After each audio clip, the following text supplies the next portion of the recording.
everybody, it's Ted DiBiase, the $1 Million Man. If you want to have a priceless experience, then you'll stay tuned to Mega Powers Radio. And remember, everybody's got a price for the $1 Million Man. Shut up.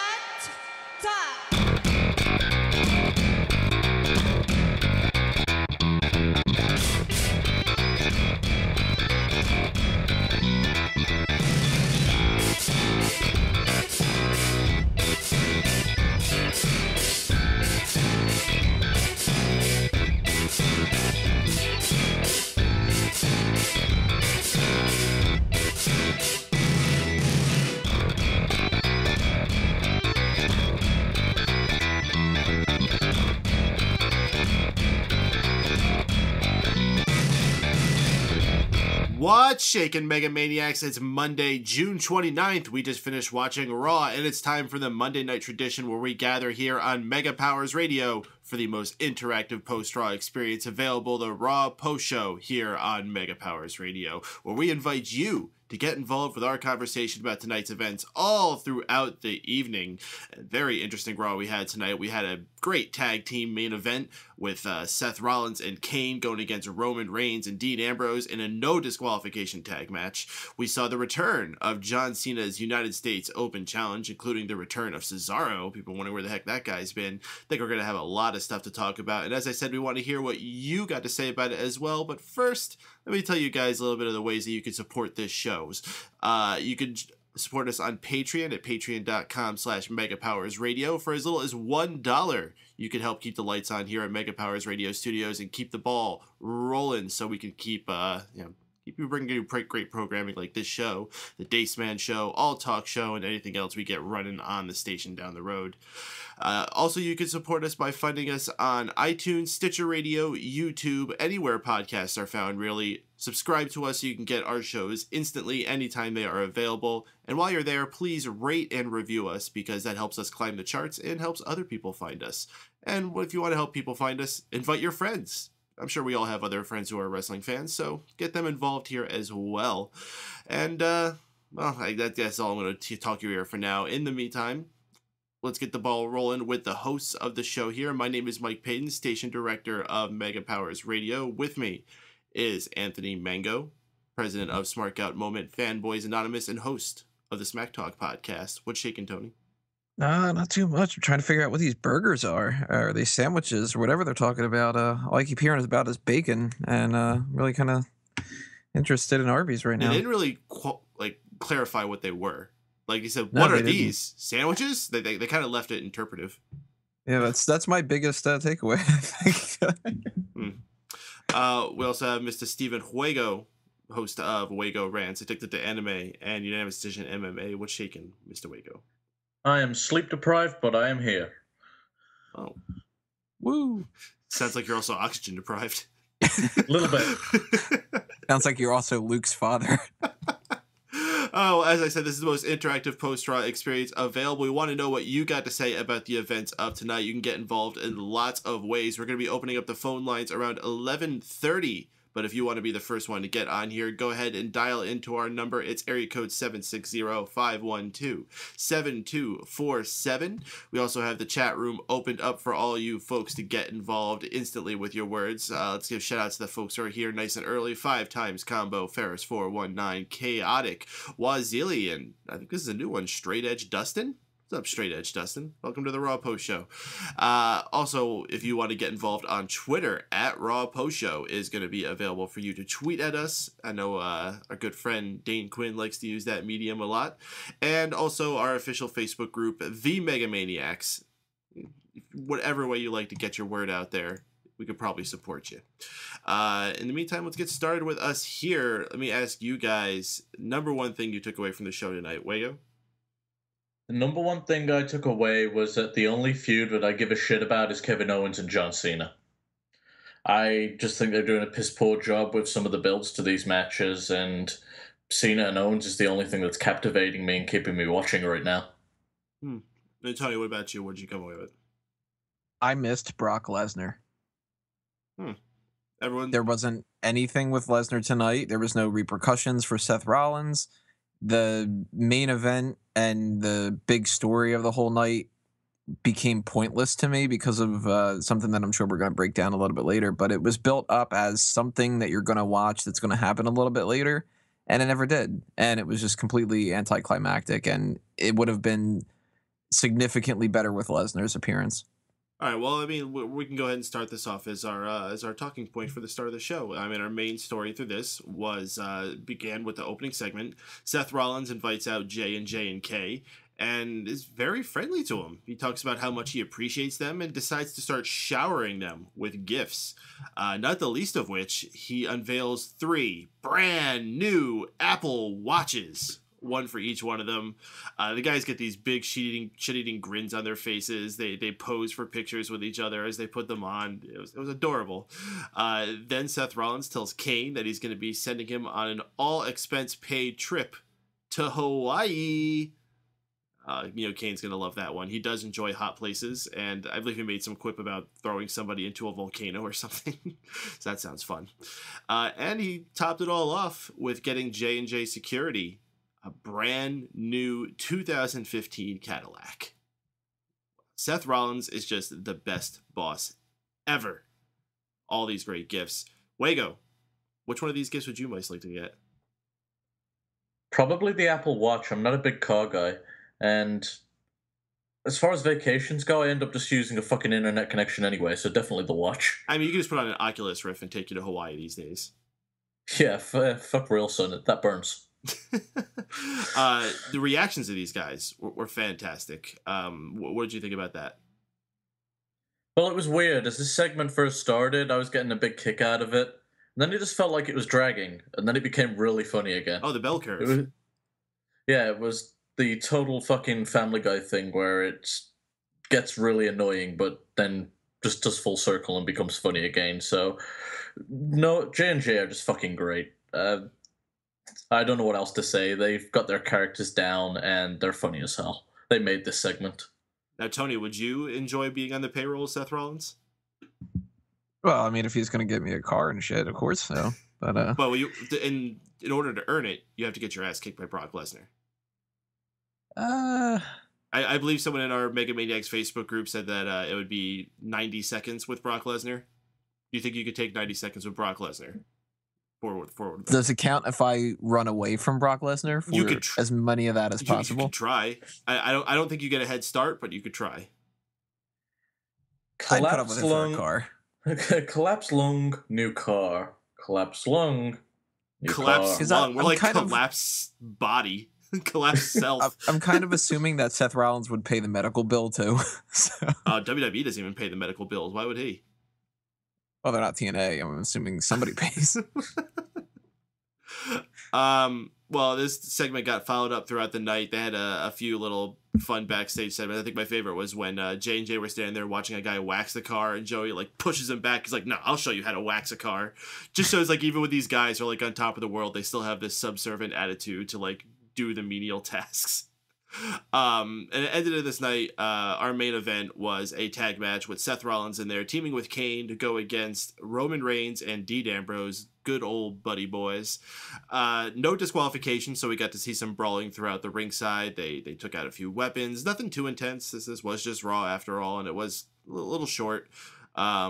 Bray Wyatt eventually ended up interfering, causing Roman Reigns to get distracted out of the match for a bit. Dean Ambrose got the numbers game played on him, eventually got pinned.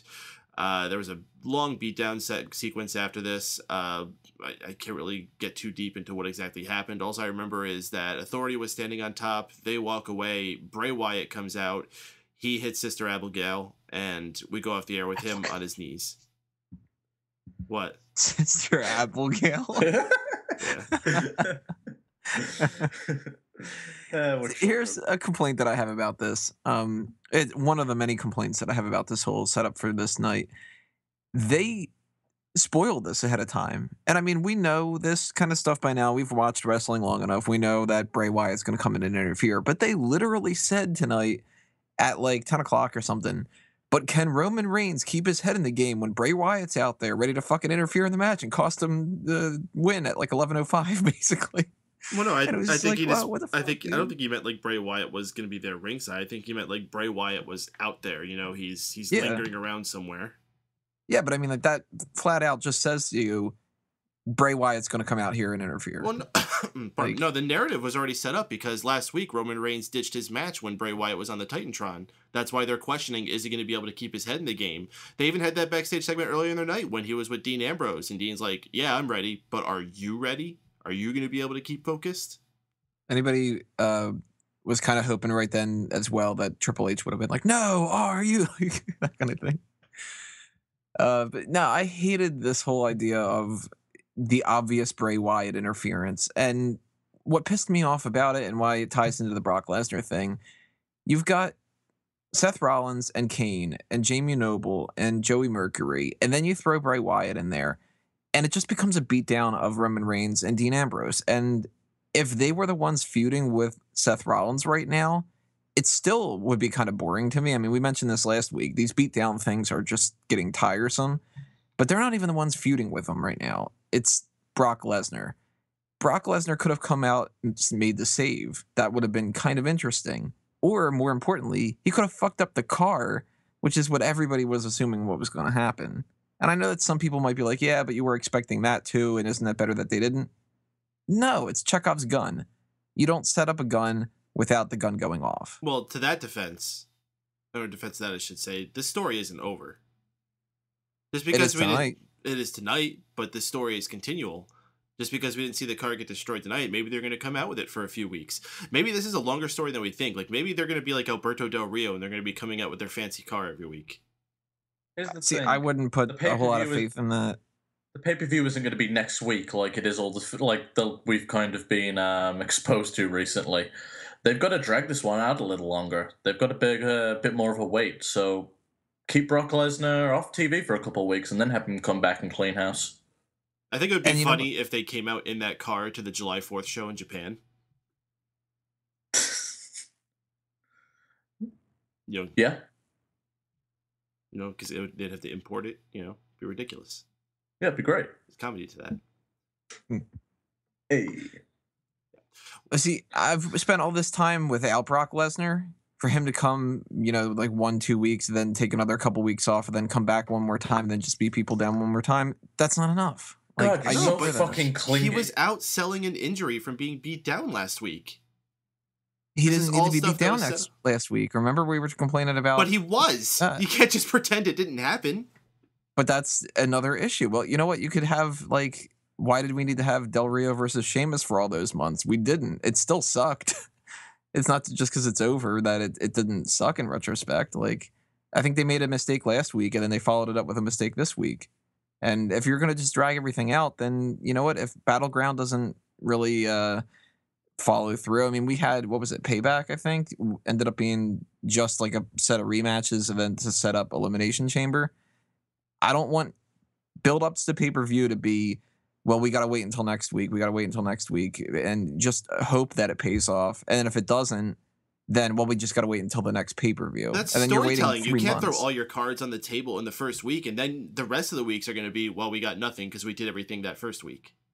No, they don't have to do everything, but they needed to do more. This wasn't good enough for me.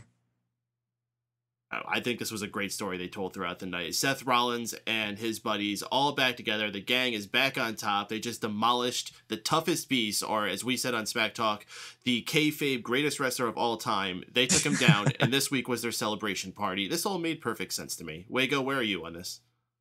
I'm personally fine with the segment, other than I think it dragged, but these closing segments always drag, because I think the USA likes them to go over a little, so the rating bleeds into the next show. But other than it dragging out too long, it was fun. Seth looks like a beast now. They need to build this authority stable up as something legitimate, because for a while, they've just seemed like nobodies that were just roadblocks until the guy could get to Seth. Now they're actually looking like a stable unit that can work together. I'm glad they didn't go with that story that they were rumoring around, that Brock was just going to spend each week taking out a person individually until Battleground. That would have been boring. No. This is a much better way to go, because now Brock Lesnar has this big force he has to overcome at Battleground. And here's the thing, I don't think Brock's going to be WWE champion, at least not for a while, so Seth's going to need an out to be able to beat Brock, because it's not, I don't buy him beating him clean. Hell no. As far as I know, I haven't heard anything about this match having any kind of gimmick to it. So something's got to give. So they need to build this authority up, and actually have a reason for Brock to lose. Mm-hmm. So if we could see this car destroyed anyway, which way would we like to see it destroyed? 2 hours ago. No, don't be a dick like that. I want to see Brock Lesnar fuck it up with his bare hands. Like the hands from a bear? Yeah. Like he's going to get, those foam hands that you get with the number one? He's going to buy bear ones of those and then just go ape shit on it. I don't know how he's going to go ape shit with bear ones, but... I want him to go find that shark that he F5'd and F5 it onto the car. Maybe it could be like that little hidden level in Street Fighter where you fuck up the car. Oh, man. Like Blanca mode. Sci-Fi need to use him when they have Shark Week. Just saying. He has to be careful not to pull a Bill Goldberg and punch the glass or anything, though. That's disastrous results.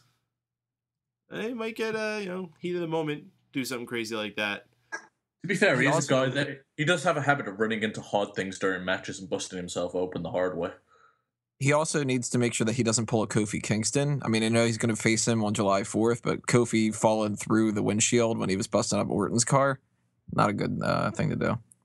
Fell through the windshield? Yeah, remember he stepped his foot through it? I don't remember that happening. Remember Orton stepping his foot through an announce table? That was funny as fuck. Yeah, I remember Kofi, slipping slightly on the hood. Is that what you're thinking of?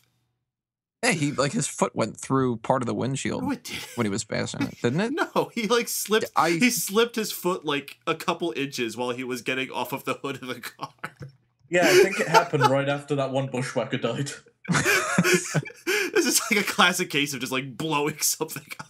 He slipped slightly. Oh my god, he went through the fucking windshield.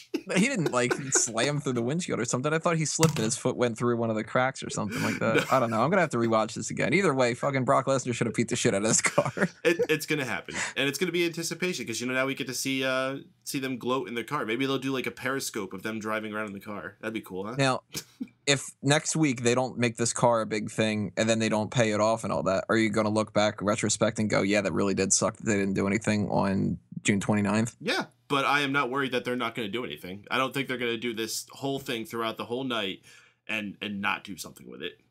Or are you going to look at that as what last week was, where it was, well, they already did it. They already didn't do it, so it doesn't matter. Let's move on, kind of a thing. What? Am I the only one that actually just wants to see J&J get a car and not have it destroyed and be like, good for you? Show Did you see how happy Yeah. they were? Jamie Noble had this big shit-eating grin, and then Joey Mercury was punching the air with excitement. Can't we keep that? Let them come out to it in every week. I'd be fine with that. Freaking Jamie Noble started beeping the horn in time with Big Show's music.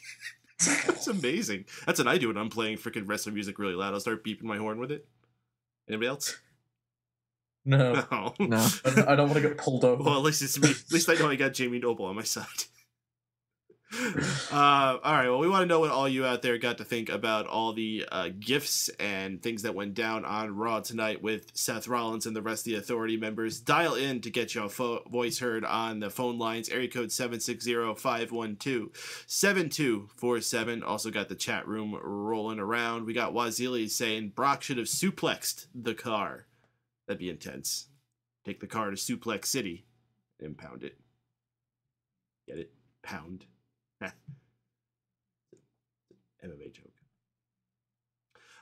Big Show, speaking of his theme getting played, came out for a match against Mark Henry. We had Miz on commentary. Pretty short matchup. Big Show wins after hitting the weapon of mass destruction. Really just underwhelming. You got these two giants coming out there and you could have made this a pay-per-view. And yeah, these guys have faced 100 times before, but you still could have. This was a world championship match before. Yeah. And a good one at that. It's kind of a waste, I think. But at the same time, they got bigger plans for Big Show right now. It's Mark Henry just was a casualty, which is a shame. You could have done that with Adam Rose if you were going to do that. Whatever. Ryback comes out after the match. He starts targeting Big Show. Miz sneaks in and hits Ryback with a kick. He runs away. Ryback ends up calling him back, and we'll just combine these two segments. Ryback has a match with the Miz. Ryback does this really cool extended standing vertical suplex in it, which is really my only note that I have here. He held Miz up for what seemed like a minute and a half, 2 minutes. It was a long time. Ryback eventually gets the upper hand, but Miz ducks out of the ring, runs to the back. Referee counts up to 4 and then calls for the bell for a count out, because apparently you get counted out at 4 or 5 now. And Ryback wins. So this is pretty much all going hand in hand to keep the story building for our Intercontinental title match that we're having at Battleground, featuring Miz, Ryback, and Big Show. Miz playing the smart guy, which I think is pretty neat, sitting on commentary, picking his spot, running in, getting that quick kick on Ryback, and running away during this match too, keeping himself fresh. You know, don't tire yourself out tonight. Your match is at Battleground. That's where you want to keep yourself fresh for. And he'll be happy to watch Ryback and Big Show. He mentioned this on commentary too. Like, just watch these guys get hurt and beat other bigger guys up while they're beating them up. Miz is smart. Good for him. Wago, who's your pick for this at this point? Honestly, I think the Miz is going to take it. I don't think he's going to keep the belt long term, but I think he's going to get a short run. He's showing his craftiness, and I'm getting the feeling that that's something that's going to pull into there as well. Tony, is the Miz being smart here? I just pulled a Wago. I didn't unmute that. He definitely is, and I'm starting to believe that the Miz might take this too. I don't want that to happen, but I like Ryback. It's a shame. They're really starting to set this up in that way, though, for it to be like Ryback and Big Show duking it out and Miz getting a quick roll up or something. Or like the two of them doing like some kind of a big spot and they're both kind of knocked out and Miz just like, picks up the pieces and stuff.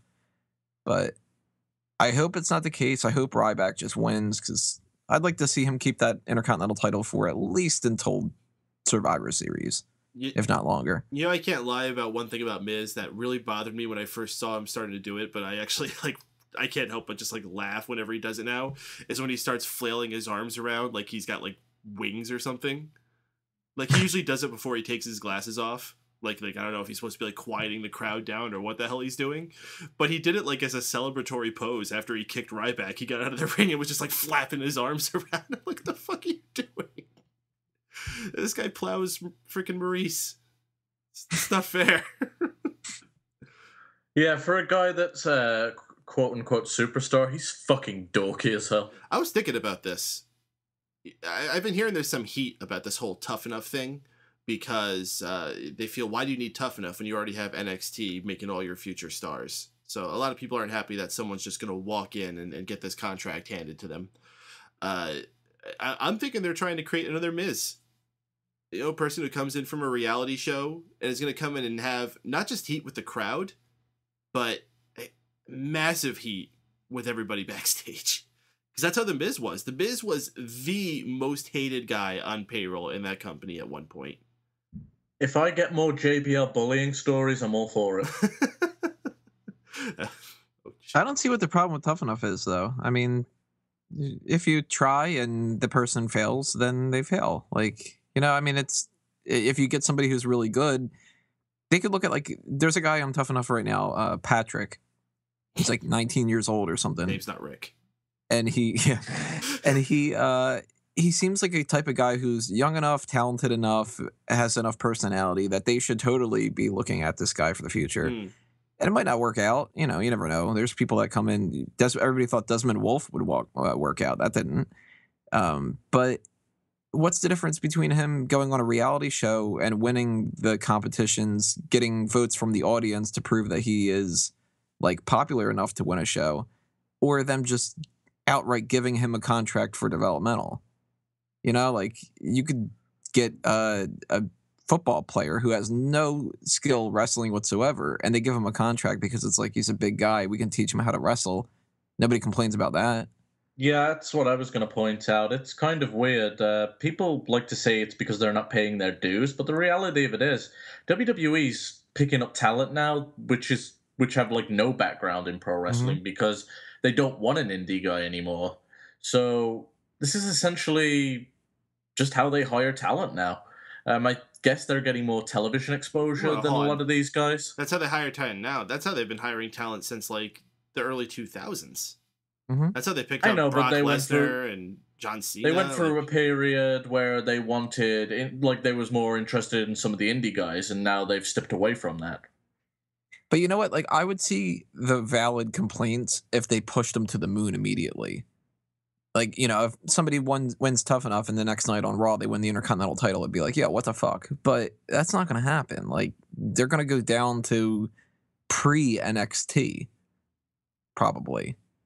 It would be smart to, but I don't think so, because they're going to capitalize on the fact that this person is a big USA reality show star, and they're going to want to get him on Raw as quick as possible. And they won via Either way, via I Nap think Challenge. Either way, I think that it's something that it's probably, I mean, it could just be total bullshit too. It's just, you know, the websites and stuff could be blowing this out of proportion. But if they are complaining and stuff, I would say complain more about the Divas search than anything. Oh, well, that's another can of worms for another day. For now, though, I'm going to open up the phone lines to you folks out there. So if you're listening, you want to get your voice heard on the Raw Post Show on Mega Powers Radio, pick up that phone, dial the number, area code 760-512-7247. Get yourself in line. We already got a couple callers here, but you'll get yourself in really soon as we're going through them. But let's bring on our first one here. Our first caller is calling to us from the 646 area code. Caller from 646. You're live on the Raw Post Show. What's your name and where are you calling from? Hey, it's Aisha, guys. What's up? Aisha, what's up, homegirl? How you doing? I'm doing well. How are you guys? I'm tremendous. How you guys? You guys tremendous? Be tremendous, guys. I'm Finally fabulous. back. Yes, you are. Aisha, what's on your mind? What'd you think about Raw tonight? Well, I thought it was just average at best. It's a typical Raw. I mean, I missed the first 10 minutes, and I think I got on Raw like 8:15. I see Seth Rollins and Kane doing this thing. I was like, what the hell are they doing? Oh, that was the best segment of the show. Whatever. Didn't you see J&J's faces? They were like so happy to get these great gifts. They got Apple Watches. Apple Watches. Has your boss ever bought you an Apple Watch? I don't know. I just like. I would like to get one, but I can't afford one. No, so. but that you know what? Neither could J&J Security or Kane, but that's why Seth Rollins bought them one. Hey, but that Cadillac is nice though. Oh, the Cadillac was super nice. If you could have any one of those gifts, which one would you take? I'll take the Cadillac. I need a car. Oh. So. Well, what if the caveat is that in order to get the car, you had to have a minute and a half alone with Brock Lesnar? Oh boy. And I'll probably take the watch thing. if you got the car, there might be a foreboding feeling that Brock Lesnar might be coming to do something bad to it. As Tony says, it's got the Chekhov's gun claws attached to the car. Oh, then I might as well get the watch then. Oh yeah, Tony, how come you didn't say anything about Chekhov's gun about the watch? You know, someone could have came in and like took the watch and like dropped it into a cup of water. I actually expected them to do something with the watch too. They didn't do anything with that either. Oh well, okay then. What does that even do? Is it like a phone on a watch or something? It's like an accessory to a phone. Like it'll show your text messages appear on it, and there's probably other crap you can get on it. Like it probably like tracks your steps, and you could probably play little games on it. I don't know. You know what it does? It wastes a couple $100. So. I mean, there's cool things with it. I'm actually excited to get the next generation one, because the next one that they release is supposed to have a FaceTime camera on it, which means that you could like chat with people face to face right on your watch, which is going to be totally badass. It's going to be like Penny from Inspector Gadget, where you could just like talk to people like that. Can't wait. The future is now. I'm so excited. So what did you think about the rest of the show, though? I mean, that was our big story. Anything else stick out from you throughout this entire 3-hour show? Definitely Cena and Owens. Yeah, I continue to love Owens. Mm-hmm. Him on commentary. Like, thank you, Owens, telling Michael Cole and Byron Saxton.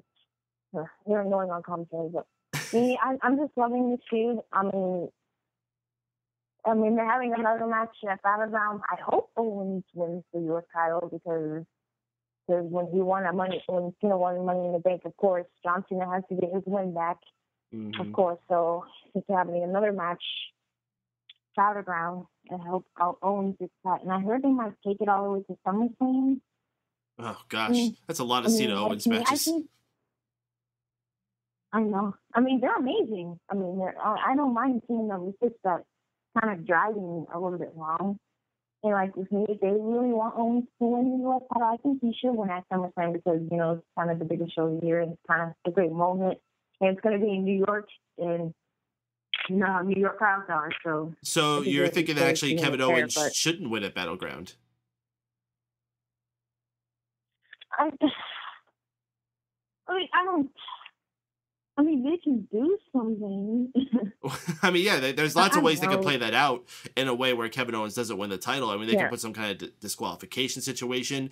Maybe John Cena cheats to win. I mean, I think that was something Tony brought in the last match, and I mean, I heard he's supposed to drop the belt to Finn Balor for the NXT title in Japan. Then he's going to take the US title from Cena at Battleground. That's what I heard. But. All right, let me ask you what your high point and low point for the show was tonight. Let's see. I'm trying to remember from what happened on the show. I don't want to say my low point was the opening segment because it was just nice seeing those items, especially that Cadillac. I'll say the low point would be I'm so confused. Which one is a face or a heel? I can't with them. Wait. So that's my low point. And high point. Okay. Well, Aisha, it's always good hearing from you here every single time you call in. You're always welcome to try calling in any week we're on. And you have a good night. Okay, you too, guys. Nice being here. I'm back. All right. Have a good night, Aisha. All right. We'll keep the conversation rolling here with the hosts. Remember, if you want to call in, get your voice heard here on the Raw Post Show, dial in area code 760-512-7247. You can also hit us up on the Twitter at Raw Post Show. And shout outs to the chat room as well. And they're talking about drag queens or something. What the hell are you guys going on about? You don't want to know. So let's bring the conversation back to us host here for a little bit. Let's talk about our favorite segment of the night, the Divas match. We got to have Paige versus Alicia Fox. I really didn't see what it was, but someone was telling me that this match was okay. All I know is Paige won with a roll-up, and the crowd actually reacted. So I don't know what I missed, but something went down where the crowd was really into this match. Can you guys explain something I missed? No, because I didn't watch. I found something else more interesting to do. I missed the first half. Maybe it's their rights. Maybe we do need to get someone else to watch the Divas match. No, I'll add a little bit extra here to this to explain that. I missed almost the entirety of the Cesaro match too. I was just busy doing some other things at different points of the night, and I didn't purposely skip it on this. But the last part that I did see, it seemed like there was a lot more energy behind it. And not seeing the build up to it, I couldn't get into it as much, but you could tell that the crowd was a little bit more into it than normal. So that seemed kind of cool. And it ended in a way that seemed like the match was better than normal. And Alicia Fox had this whole ugly hot thing going on, like Scary Spice or something. She looked like a train wreck, but I was digging it. You know what I'm talking about? Yeah, I hear what you're saying. So that was something where I was just kind of like, huh, I like this look. That's what happens when you hang out with the Bellas. Bellas are bad influences.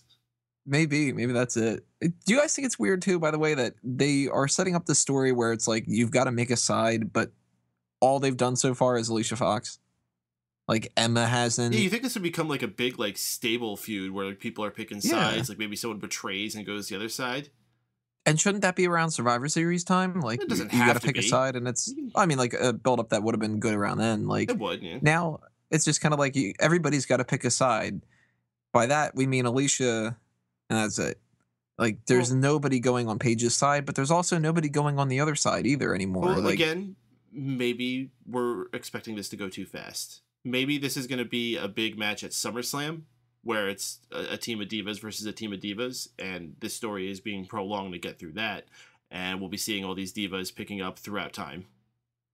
I tell you what I would really want to see if they do that, and maybe this is a way that they could do it where they can get around Nikki defending that title if they really want her to keep it for that long. Nobody picks Paige's side. And then the NXT divas do. Yeah, now we're talking.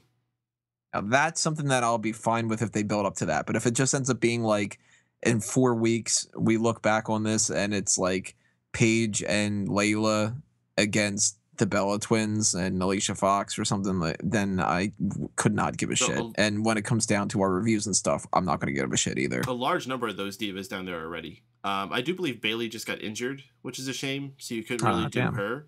But I mean, you still got Charlotte. You still got Sasha Banks. You still got Becky Lynch. Who the fuck injured her? No one's allowed to injure her. She's adorable. I think Brock Lesnar gave her a bear hug with his bare hands. He barely gave her a hug. We got some tweets here I want to pull out from our friend Dane Quinn on Twitter, tweeting to us at Raw Post Show. He says, at Raw Post Show, please talk about hashtag Slammiversary. That's what we all want to hear about. Okay, let's talk about Slammiversary. Did any of you watch it? No. Me neither. So there you go. Well, actually, I watched a whole 10 minutes of the first match, went, this is a stupid X Division spot match, and turned it off. Was it a monster mash? No, that would have been entertaining. Here's what I know about Slammiversary. I know that a number of TNA talents wrestled their last match at Slammiversary because their contracts are up the following night. Not the least of which, Austin Aries, Magnus, James Storm were certainly ain't good. But hey, it's okay because they have a new guy back. Oh, and no, it's not a new guy. It's fucking Jeff Jarrett. And they introduced a new title, the King of the Mountain Championship, which just happens to hold the same lineage as the Legends Championship, the Global Championship, and the Television Championship. Fuck me. Pick a fucking name and stick with it, you mongoloids. So is this title only going to be defended in King of the Mountain matches? Well, I don't know if that's okay or not, because it has the lineage of, like, other titles. But then again, back during its previous, like, incarnations, it's had different rules then too. Like, wasn't it before you had to be a former world champion, and then it was and then it was defended every week as the television title. I know what the fuck the fucking hell the global championship was. Yeah, that was like you had to defend it somewhere on Earth or something. Well, shit, Live from Mars 2016 would have been out of the question. This promotion's out of this world. They would do that kind of shit. Oh gosh, that's about all the thoughts I got about Slammiversary. We've long made fun of TNA. We've held eulogies for them. Despite all that, they've managed to survive. But I tell you, it's looking like dark days for TNA. There is one interesting TNA note. That their championship's no longer considered a world championship by the media. Oh yeah, Pro Wrestling Illustrated. One of the most popular wrestling publications out there, most likely known for the PWI 500 yearly list they do, listing the top 500 wrestlers every year. They're one of the top sources that people go to for all things wrestling, and they announced today that they are no longer recognizing the TNA heavyweight title as a world title. Way to go through 2 hot tags already, guys. Jesus Christ. Wow. I guess we'll save the rest for that. We'll have TNA eulogy part 2. What else you got, Tony? Yeah, Wednesday when I come around and I'm like, all right, well, there's a lunchbox thing. I'll be like, oh, why aren't we talking about other stuff? Well, I mean, there's going to be a lot more developments about this. This is all stuff just based off of things that happened last night. I mean, we didn't even talk about how like they're merging with Global Force and all this other bullshit. There's still a lot of meat about this we have to get into. I mean, we can cover it now and really fuck Tony over if you want. At the very least, we know at least one other person's going to leave TNA by Wednesday. Hopefully it's Dixie. So stay tuned to Smack Talk. We'll get very in depth about what went down with TNA in the past week because there's lots and lots of news. In the meantime, let's talk about something from tonight that I think we're all going to have a lot to talk about. John Cena coming out for the United States Title Open Challenge. I feel like he hasn't done in weeks. It's been quite a while, and especially someone paying attention to that for my fantasy league team's points. that really want those title defenses. But he comes out and he issues the challenge, waits for a challenger, and it's first answered by Kevin Owens.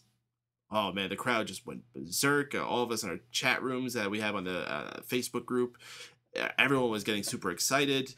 But Kevin Owens walks out, grabs the mic, and says, "Nah, you know what, on the second thought, I'll just wait till Battleground." Sends out the real challenger, who ends up being Cesaro. Happy to see him as well. I mean, we haven't seen this guy since Tyson Kidd went down with injury. It was kind of worrying he was just going to get the Jey Uso treatment, where he was just going to be kept off TV and never seen. But no, he comes out, has a kick-ass match with John Cena. Like, really, really fucking good. In the end, though, he goes to put on the sharpshooter onto John Cena. We never get to see if John Cena would have tapped out, though, because Kevin Owens runs in for the disqualification, lays out both guys with a pop-up powerbomb, and keeps himself looking dominant. This whole thing was just awesome. Cesaro looked fucking fantastic, got him right back into the public's mind. Kevin Owens getting perfect heel heat here when he ends this match, just as the crowd is starting to get behind Cesaro and wanting to see who's going to be the victor in this. He denies them that satisfaction. This whole thing worked out fantastic for all three men involved, and I'm happy to see things continue. But Wago, do you think Cesaro possibly could have won this? You know what's going to be awesome coming out of this? We're probably going to get Cesaro versus Kevin Owens next week. Perhaps. At least, if not next week, we'll probably get it on SmackDown, and I might actually tune in for that. I like the... Well, I liked what Michael Cole did in this match, and it's very rare that I compliment Cole. The way Kevin Owens was talking, he made it sound like it was a foregone conclusion that Cesaro was going to lose. Cole kind of covered that up, and he's like, well, I don't know. It looks like Cesaro's got it in hand right here. So, hats off to Cole. He actually did sound good tonight. The match itself, fucking-tastic outing. I don't think you can really expect more, especially for a television match. So I'm just loving this whole feud. Kevin Owens was very interesting to have on commentary. He did a really good job. Him and JBL played off each other very well. And I'm looking forward to seeing where this goes. I hope we get this feud carry on like for a couple more months. I'm loving it. So I'm glad you pointed out Michael Cole playing his job well here. I'll tell you who didn't play their job well. Big fucking surprise. Byron Saxton. Okay. What did he do there? Did he say something like, well, Kevin Owens, are you going to interfere in this match or what? Or something like... Probably, but the line that pissed me off, he was talking to Kevin Owens. He's like, Kevin, John Cena thought that he was going to face you, but then at the last minute, he finds out he's facing Cesaro. I'm like, no, what the fuck are you talking about? This was an open challenge. He didn't know anybody he was facing until the last minute. Like, he had a game plan for Kevin Owens for all of, 20 seconds and then got Cesaro. Yeah. Like, that would be the type of thing where he'd be like, fuck, well, there's 20 seconds, man. I changed my whole thing around and now I might as well just submit. Man, I had a game plan and now it's all fucked up. Oh, shit. I'm almost positive that was probably something fed to him from, Kevin Dunn or some shit like that, but, Kevin Dum.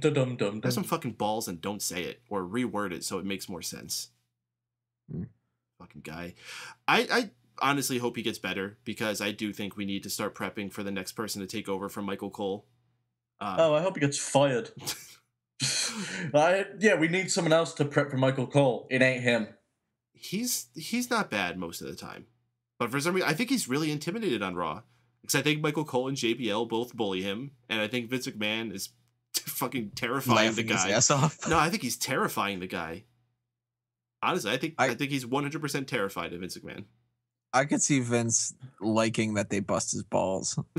Jerry Lawler is a better play-by-play guy than Byron Saxton. Remember when they trotted him out there because he was fucking sinking? Mm-hmm. And he pretty much did the play-by-play? It was embarrassing. Actually gave me a whole new respect for Jerry Lawler. It wasn't fair they sent him out there by himself. No, he should have had at least one other person. And he should have even had the NXT people like Rich Brennan and Corey Graves. At the very least, that would have helped. Corey Graves would have been awesome if they brought them out there with him. They actually work very well with each other. When you're given an opportunity, run with it, and he never did. And he's sunk every night that he's out there, so I've just got a low opinion of him. I mean, since then, he hasn't proven that he works well with a team either. Not that team, at least. No. And there's time for them to just give up. There's one person that is probably going to take Michael Cole's role and deserves it. Renee Young. if she stays. She is so fucking good at commentary when she's on her A game and not being fed stupid shit. But I feel like I've been seeing her role getting reduced lately, and that worries me. I also don't see her doing commentary as much as like the interviews and stuff. So it's like, you know, she's extremely good at like hosting the panels and like doing the backstage interviews and doing TV shows and all that, but not necessarily calling moves. So is this a sexist thing? Is this like, you know, women can be field reporters, but they can't be news anchors? No, I really want her to do that. I mean, if she can do that, I would rather her be on commentary than doing the interviews because it would be a different voice. But on the flip side of things, Byron Saxton's proven to me that he's a decent interview and a bad commentator. And if they were... Isn't Byron Saxton the guy we called a floating microphone? Was it him or was it somebody else? But he's essentially that at commentary too, where you don't notice he's there until JBL's like, "Hey, Byron." You know what it is about Byron, actually? I notice he's there too much, to the point where I don't think he's a commentator. I think he's a guest commentator. And I'm like, oh, what wrestler's on there? Oh, it's Byron Saxton. And, oh, why is he on there? And it's never, oh, it's Byron Saxton. It's, oh, Byron Saxton. Yeah, indeed. All right, well, with that, let's move on. Let's bring on our next caller that we have waiting patiently. They are calling in from the 609 area code. Caller from 609, what's your name? Where are you calling from? Hey, guys, it's Chanel again. Hey, Chanel again. How you doing, man? What'd you think about Raw tonight? I missed the first hour of the show, but I was with family, having a good time. Yeah. But from what I saw of it, I thought it was pretty good. Very cool. What was your favorite part about it? The John Cena Cesaro match for the United States Championship. I thought that was excellent and very, very good match. And also Kevin Owens play-by-play with the commentary was awesome. It absolutely was. Kevin Owens is proving to be one of those guys you could put pretty much everywhere, and he's going to give you something golden. Definitely. Do you hope to see, we were talking to our last caller, she was talking about how she would rather see Kevin Owens win that title at SummerSlam. What are you thinking about Battleground? Do you think Kevin Owens should win the title at Battleground, or should they hold off? That's a tough one. I think it would be a good idea for him to win at SummerSlam, but at the same time, it's not really, it's not going to have the intrigue because it's not a rubber match. Mm-hmm. Indeed. What about what's going on with our Intercontinental title? Who are you hoping to see come out of that at Battleground? I don't care. Well, that's too bad. What do you care about right now, then? I mean, what about Brock Lesnar? What do you hope to see continue between? We got a long path between now and Battleground. A lot of time to fill. What can we do with Brock Lesnar to get people super excited for that match? He needs to take down the Authority, and also Paul Heyman needs to cut one of his promos again, because that's he sets up the match really well, and if he does a promo on Brock Lesnar just destroys the Authority, I think that'll set up the match pretty good. Well, what else will you hope to see at Battleground? Because right now it's kind of opened up. It's kind of a filler pay-per-view between what's going up to SummerSlam. They could take some time to experiment. So if you wanted to see one wild thing happen at Battleground, what would you like to see happen?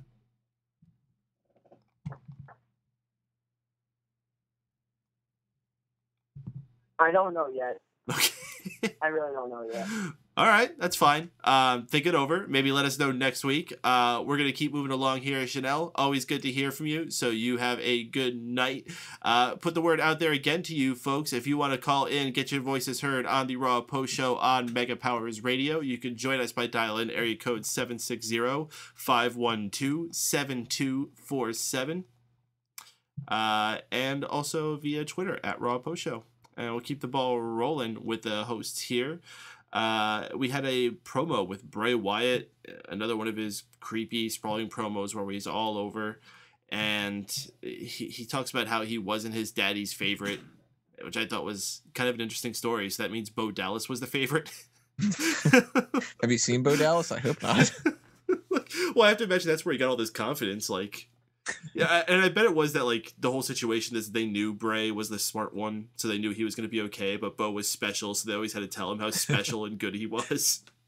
I was kind of hoping when he said like my daddy didn't like me and all that other kind of stuff, he would have been like, you know, he just completely wrote me off. It's just like a tax thing that he used to do with the IRS. Seriously, he took all my shit. When he didn't do that, I was just like, fuck, you missed a perfect opportunity there to throw in a lame joke. But it was kind of a weird promo. It was like, I'm the yin to your yang, the peanut butter to your jelly. I love you, bro. I'm gonna beat the shit out of you. Did he really say that? He said the yin to the yang. He didn't say the peanut butter to the jelly thing. I think he said That would have been very, cabbage. very timely with culture that's going on right now if he did. Peanut butter and jelly? Oh, yeah, those racist sandwiches. Is that what's in those sandwiches at Arby's? I hope not. What, racism? Yeah, the racist peanut butter and jelly sandwiches. Oh, goodness. So Bray Wyatt, yeah. We had a really big 8-man tag match of the Lucha Dragons and the Primetime Players going against the New Day and IRS's favorite child, Bo Dallas. Really just sloppy all-around 8-man tag. I couldn't really make sense of what was going on as far as story-wise, but in the end, we get your usual messy spot fest of everyone going in trying to do a move. Titus O'Neil catches Kofi Kingston off the top rope, slams him down for a pin. The babyfaces celebrate. Yay. When a commentator typically has to say, oh, it's hard to keep track in these matches, it's because the guys in the ring are making a clusterfuck of a match. Oh. Just saying. It's a Jim Rossism, probably. He always had a good... No, seriously, Jim Ross was a master at that, at like hiding faults in the ring with something on his commentary. Like when someone botches a move, he's like, oh, there's a modified version of whatever the move is. There's always a modified. Or he just skimmed him with that. Or back out, oh shit, fucking Skittles. Oh, his neck is fucking paralyzed. Barbecue sauce, motherfucker. Seems like they dropped Neville out of this story because he was involved in it for a little bit. Wasn't he doing something with Bo Dallas? How did they drop Neville? Gravity forgets about him. Hey. Xavier Woods called Gravity and reminded him. Yeah, that's true. Touche. That's why he's got that up, up, down, down. It's not just up, up. If I could say one person came out of this looking really good, Titus O'Neil. This guy, he started doing the pounce that Marcus Corvan used to do, only he like does it much more explosive and he like screams like a raging asshole when he does it. It's fucking insane.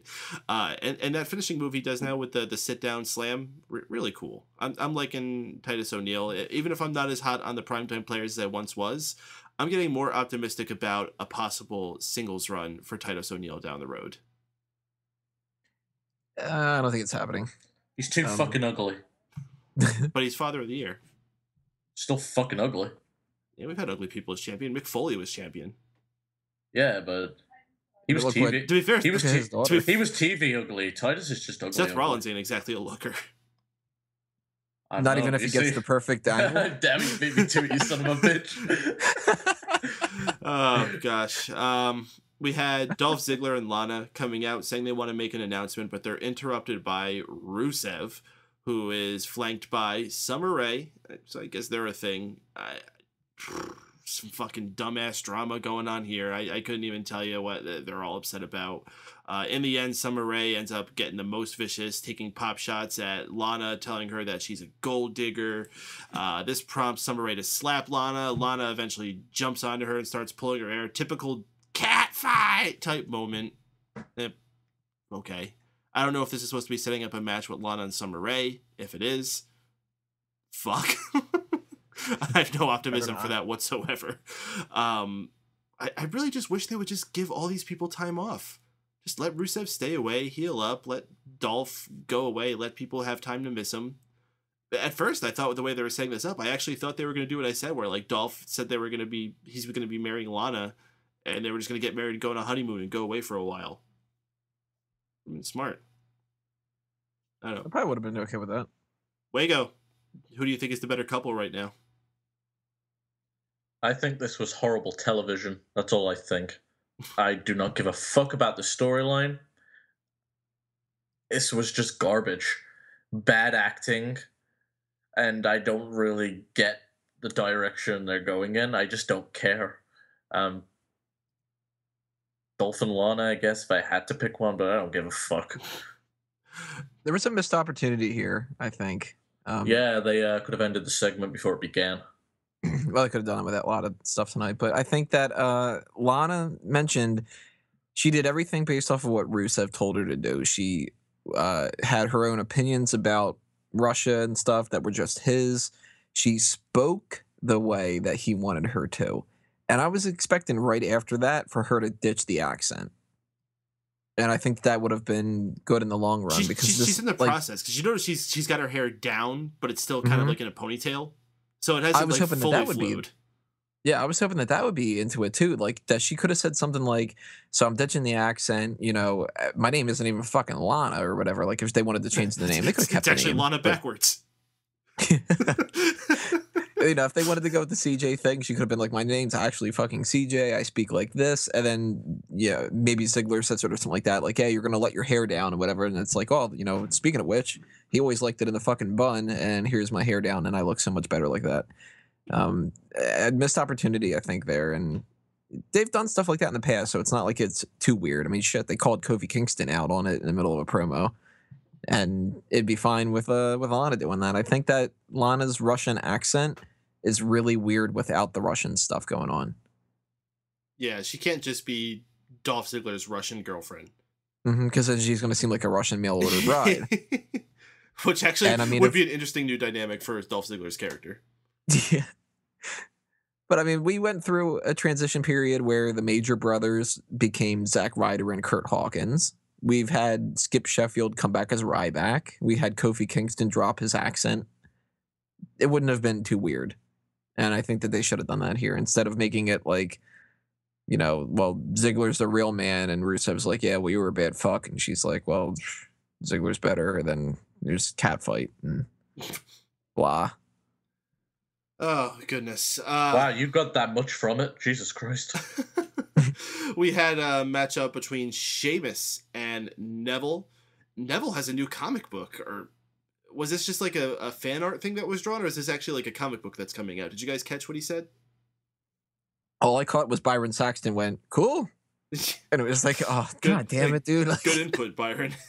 Exactly. Like, yeah, like he instantly just like made it uncool. Right. Oh, pretty neat. Oh, neato. Oh, man. Cool beans. That's so rad. Yeah. Oh, that's mad cool. Neville goes for the red arrow, but Sheamus knocks the top rope, sending him face planting into the mat. Sheamus hits the bro kick, hits the 1, 2, 3 for the pin. Sheamus getting the victory, looking dominant in the end of this. Yeah. I don't give shit. Sheamus should have won this match. I agree. That was the right booking because he's Money in the Bank. Mm-hmm. But I wouldn't have complained if Neville fucking squashed him in 5 seconds because I don't give a fuck about Sheamus. Here's the issue. I don't know what it is. Like, he's just not connecting with me. He's good. He's like not bad in the ring. The new dynamic for his character of just picking on small guys is the first fresh thing he's done in a while. But he's just not connecting with me. All right. See, I picked a bad week to do this. I have a confession to make. I think I like Sheamus again. It's been a long path. I really liked Sheamus when he first came onto the scene. He's actually one of my favorite rookie guys when he first came around. I was extraordinarily happy when he won the WWE title from John Cena. Over time, I got terrible. Really sick of him, though, and I couldn't take it. It was just so bland, and they weren't doing anything fun with him. This reinvented character piqued my interest when he first came back, but there's just still this stink on him from his old character. And you know what I think the worst thing about it was when he came out saying fella during his entrance. Because otherwise, I think Sheamus has one of the best entrances of anybody in the company right now. The music and the light show, I think it's all badass. Yeah, that's good. And they made one tweak to it that I think has really gotten me hooked onto him, and it's during that entrance, he doesn't say fella anymore. And what he was saying, we couldn't figure out for a while, but one of our fans in the Mega Maniacs group, and I feel awful for not being able to credit them, but shout outs to who it is, they know who they are, pointed out that he's saying Vogue a Bala. And I'm can't say that about me. I'm sure, not sure if I'm saying that completely correctly. I don't speak Gaelic, but essentially it's a Irish war cry as you're going into battle that stands for "Clear the Way." And I'm like, that's fucking badass. Like he's actually like being what his character says, the Celtic warrior, and he comes out and he's got this crazy hair and beard. I'm digging it. I can't hide it. I like Sheamus again. I'm actually happy that he's got this Money in the Bank now. I still think he's gonna lose, but I'm happy he has a spot because there's so many unique things about Sheamus. He's a really big guy. He's got this. We were talking about it last week. He's got this skin that like has these weird welts that just appear on it for any part of time. And also, as we pointed out last week, he's actually a good wrestler. He actually has some damn good matches every once in a while, like that one he had last week. One of my favorite matches I remember from that year was when him and Daniel Bryan had that 2 out of 3 falls match on the same pay-per-view that had that Brock Lesnar John Cena match. And they still managed to be able to stick out on that show. So, my props to Sheamus. And everybody remembers that match, and I honestly don't. I mean, I don't remember disliking it either, but everybody brings up the Extreme Rules match, and I don't remember a single thing about it. You should go back and watch it then. Like, it must not have been that, like, special to me. Like, I probably was like, oh, it's better than what happened at WrestleMania. But well, you probably weren't paying attention because you have your Sheamus bias and because you were too busy waiting for Brock Lesnar and John Cena. Maybe, I don't know, but whatever the case that is, I still don't like Sheamus. Although I did like tonight the way that he kicked the top rope. It was just kind of like, damn, this guy's legs long. Really long. That was kind of odd. I like that though. He's deceivingly tall. Like I think a lot of people, they look at a guy like Sheamus, they don't think of him as one of the taller guys, but he's really tall. He's one of their big men. Mm-hmm. He's the reason he's picking on the little guys. Mm-hmm. And honestly, now that he's gone into this feud, I think he needs to bring back the high cross. Oh, dude, if he gave a high cross to Neville, that'd be awesome. Neville just flies up into the air. Don't get me wrong, I don't think he needs to be giving it to guys like Daniel Bryan and shit that'll probably die if he does it too, but... He breaks into the hospital and does it to Tyson Kidd to get real heat. But he needs to break that out once in a while because it just makes him seem so much more of a big deal. The big deal. Woohoo. All right, well, you had Wade Barrett versus Jack Swagger. Another guy we haven't seen on Raw in quite some time. Jack Swagger still without Ted Coulter. I haven't seen this guy in quite some time. And worries me. I don't know if we're ever going to be seeing him come back at this point if he wasn't there tonight. Although I guess it would be weird to have him reappear just for Jack Swagger to be squashed by King Barrett, who he said at the end of every match he's going to have the person bow to them. And so the first match he has afterwards, he doesn't make the person bow to him. Weird. I don't know. Wago, could they still keep or make something out of this kingship of Wade Barrett? Because they've done terrible so far, but every once in a while, it seems like they want to have him come out and still seem like a tough guy. Yeah, I'm very confused with the direction for Wade Barrett because they have him jobbing to R-Truth for a while, and then it's like, yeah, let's make him strong again this week. I'm not sure why you'd give him the King of the Ring if you've got no direction for him, because to be quite honest, the Bad News Barrett character was a lot better. Mm-hmm. I don't think the King gimmick typically works for everybody. I think it's something neat to celebrate with the get up on after you win, but it doesn't have to be like it doesn't have to be a new character for you. I hated it when Sheamus did it too. It looked fucking stupid. So, Tony, you happy to see Jack Swagger back? No, because he doesn't have his old theme that I could sing along to. It'd be weird if he just came out to like his jobber theme from the very first days he came out. That was on a commercial the other day I saw. I forget what it was for.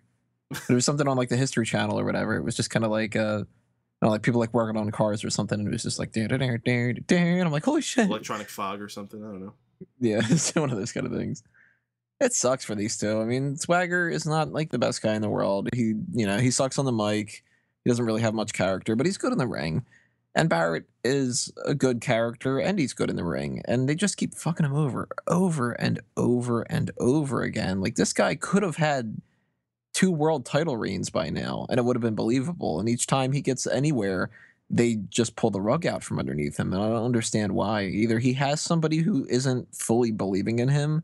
Like, maybe it's Vince. Maybe it's Triple H. I don't know.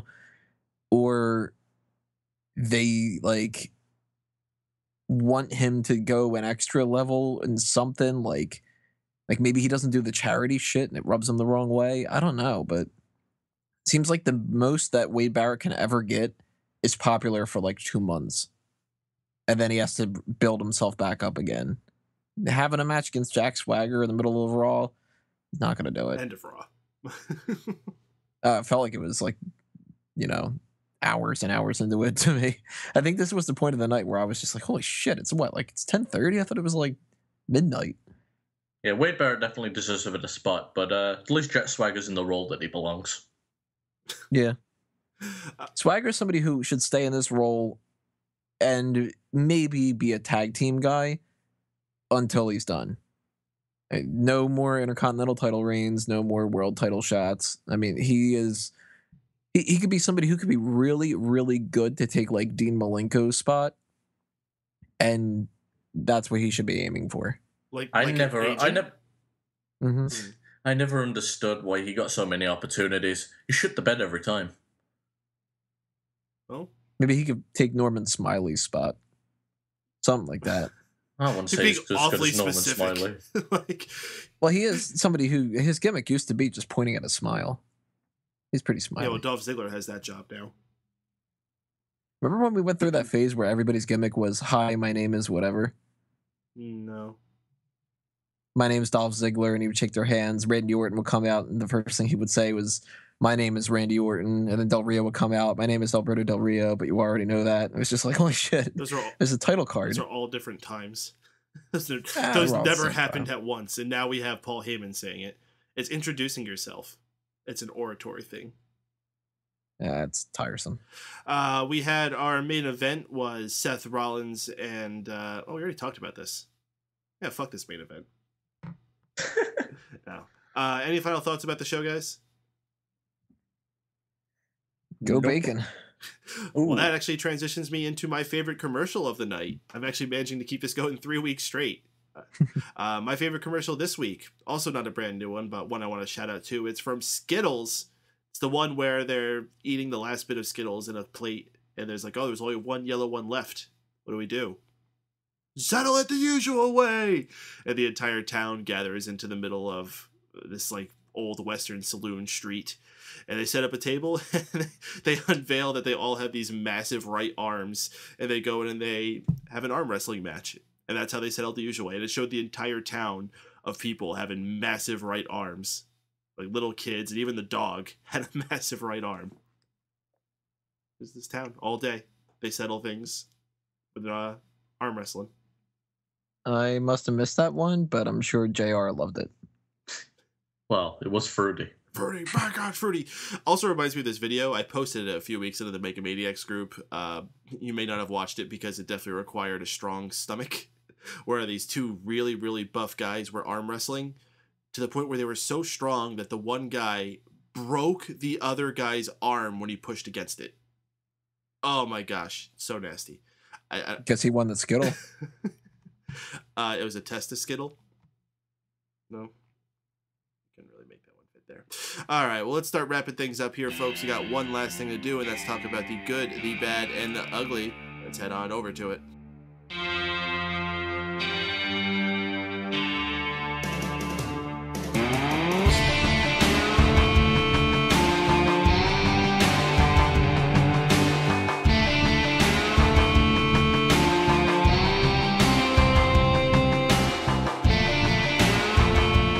Yes, it is the good, the bad, and the ugly, where we talk about what the best part of Raw, the worst part of Raw, and the most must-avoid part of Raw is. So, in the meantime, as we hosts are doing it, I want to invite all you in the chat room to put your good, bad, and ugly, and I'll read them at the end here. Let me ask the host first, though. Wago, your good, bad, and ugly. Wago? I think he's pulling a Wago. I am pulling away. Thank you, Tony. As far as my good goes, it's John Cena versus Dolph Ziggler. Well, John Cena versus Cesaro. Solid match, a lot of fun. For my bad, I'm gonna have to give that to Dolph Ziggler and that terrible fucking segment with Rusev. And my ugly goes to Byron Saxton on commentary. All right, Tony, you're good, bad, and ugly. My good goes to that John Cena versus Dolph Ziggler match that I didn't see. The good goes to Ryback's vertical suplex. Ooh. That was something that stood out to me throughout the night. Suplex. Very cool. Very long vertical suplex. I like when people do that because it really shows their strength. And when they're doing a feud where Ryback is the big guy, but he's also the itty bitty Ryback boy. I think that's what Ryback Big Show had said. Mm-hmm. Really stupid thing that he said there, but it's good to show him showcase that, and he can't do that with Big Show. But You're holy really shit, if he could, Yeah. You're really bitter over fucking Big Show just saying that to him. Did someone make fun of you for being small or something? It's such a weird phrase. Like, you're an itty bitty Ryback boy. Like, it almost sounds discriminatory. Yeah, but he's going to be in another feud and he'll bring it up. He said it in like a condescending, like, boy voice. Like, it was supposed to sound stupid. If he would have said you're an itty bitty boy, it would have made sense. But itty bitty Ryback boy, like, that's an adjective. Well, he's one of them Ryback boys. He's not a Miz boy. No, he isn't. But it would have been awkward if he would have said you're a really itty bitty Miz boy too. But I like the vertical suplex. I think that stood out, and it's kind of making me think that maybe since we already saw him do the shell shock, maybe we'll see him do a vertical suplex on Big Show. That would be pretty sweet. I know he's not going to hold him up that long, but holy fuck, if he could do that, then that'd be amazing.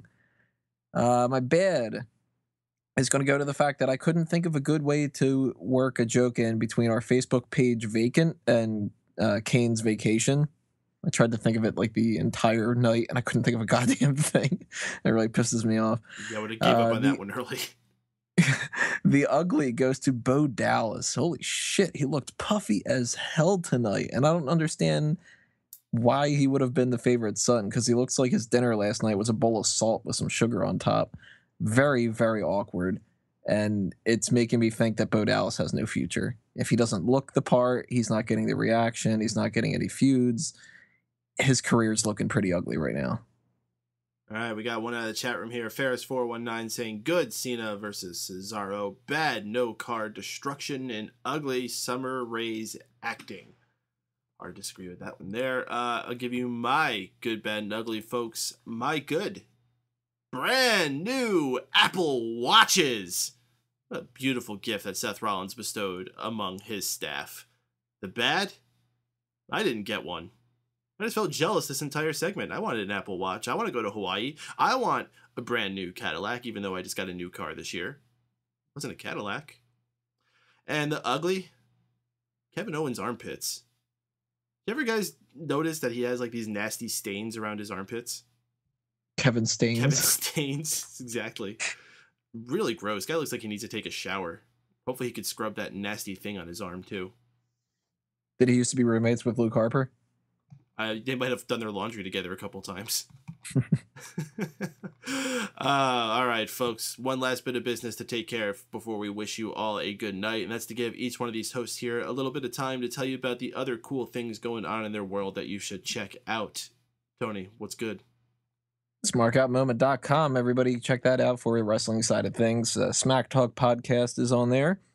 You can also find that on iTunes, Stitcher, and YouTube.com/SmarkoutMoment. Check out FanboysAnonymous.com for all things in geek culture, and we're on iTunes, Stitcher, and YouTube as well for that. And pay attention to the Facebook page for the All Talk Show, because you never know when an All Talk Show episode is going to pop up. Mr. Wago, what's good? All right, to find out what's going on with me, go over to StephenWago.com. That'll take you to my SoundCloud and all my social media links, where you can catch the newest Wago rants and whatever else is going on. All right, folks, we hope you enjoyed this edition of the Raw Post Show on Mega Powers Radio. And if you did, you should be tuning in to MegaPowersRadio.com every single Monday night once Raw goes off the air, because we are the most interactive post-Raw experience available. And we keep things fun here with the hosts that we got, and inviting you to join the conversation as well. However, if you can't be here on Mondays, we do make the show easily available in archive form. We are on iTunes, Stitcher Radio, YouTube, TuneIn Radio, and all links to these can easily be found at smarkoutmoment.com. You can also support us if you have some extra coins laying around that you need a place to go. You can send them our way on our Patreon account. That's patreon.com/megapowersradio. As little as $1 a month, you can support us here. Keep bringing you fine programming for your ears to enjoy.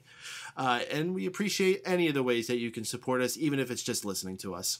Until next week, folks, I'm Mike Paden for Tony Mango and Stephen Wago and all the folks here at Mega Powers Radio. This has been the Raw Post Show. We'll catch y'all on the flip-flop.